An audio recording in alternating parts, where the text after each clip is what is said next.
Kufikia leo wallahi tunasema alhamdulillahi rabbil alamin. Hatukutegemea kabisa kama watu wataraza hapa, watu watajifungua hapa, washukuru viongozi wetu, tunamshukuru Samia Suluhu. Huduma ya afya ilikuwa na matatizo makubwa sana kutokana kwanza kuvuka kwenda Mtwara mjini kwenda kutafuta huduma. Tulikuwa tunapata changamoto kubwa. Lakini sasa hivi kutokana na huduma tumeipata hapa nyumbani tunashukuru, na hiki kituo kuja nyumbani hapa tunashukuru kutokana na karibu sana na hapa nyumbani tulipo. Na tunashukuru mradi ulipoanzia hauna matatizo aina yoyote kwa muda wote. Ukifika basi haina tatizo. Unapata huduma nzuri. Aliyoyaahidi Mheshimiwa Rais ndio yanatekelezeka. Kwa sasa serikali ya awamu ya 6 imejikita na kujidhatiti katika maendeleo. Pamoja na kwamba tuliahidi, tunakuja upya kutembelea miradi ili kuhakikisha ahadi alizotoa Mheshimiwa Rais zinatekelezeka, lakini vile vile kuhakikisha miradi ya maendeleo imepangwa vizuri kwa ajili ya maendeleo ya wananchi wa Mtwara vijijini pamoja na hapa Msanga Mkuu. Sisi matamanio yetu ni kuboresha huduma za afya kwa ajili ya wananchi wetu. Ndugu zangu, afya ni tofauti na kitu kingine chochote. Maradhi hayagongi hodi wala hayakushtui kwamba sasa nakuja jiandae kuumwa. Yanakuja kwa dharura.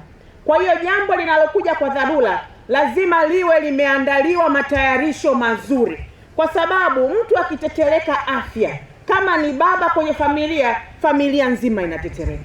Kama ni mama kwenye familia, familia nzima inatetereka. Na kwa sababu wananchi sisi tunapenda kuona wanashiriki katika majukumu yao ya kiuchumi, tunaweka miundombinu ya afya ili mwananchi akiumwa huduma za afya ziwe karibu, atibiwe vizuri sana, aendelee na shughuli zake, aimarishe uchumi wa familia yake na uchumi wa taifa lake. Kwa hiyo niwaahidi ndugu zangu wa Msanga Mkuu, tutaendelea kuboresha hapa huduma ili muendelee kunufaika na mambo mazuri yanayotekelezwa na serikali yenu ya awamu ya 6. Na hataishia tu kwenye masuala ya afya, iko mipango mizuri ambayo sisi tumeipanga kwa ajili ya wananchi. Mkataba wetu sisi viongozi na wananchi ni maendeleo. Hakuna kingine zaidi ya maendeleo. Na sisi ndugu zangu wa serikali ndio marafiki zenu wa kweli.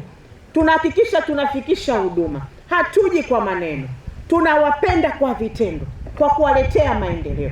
Kwa hiyo kwa sababu rafiki wa kweli ndiye anayekufaa kwa dhiki na faraja, tunaomba tuendelee kushikamana, tuendelee kushirikiana na serikali ili tuendelee kupata maendeleo zaidi. Kidole kimoja hakivunji chawa, Waswahili wanasema. Lazima serikali inavyoleta maendeleo, wananchi wawe tayari kuyapokea maendeleo. Na ndio maana ninawashukuru sana wananchi wa Msanga Mkuu, kwa sababu taarifa hii inasema mmeshiriki nguvu za wananchi kwa milioni 2.1. Ina maana mmeonyesha utayari wa kushirikiana na serikali yenu, na mimi ninawapongeza sana na kuendelea kuwasihi sana tuendelee kushikamana na kushirikiana kwa ajili ya maendeleo ya kata yetu pamoja na jimbo letu na mkoa wetu wa Mtwara.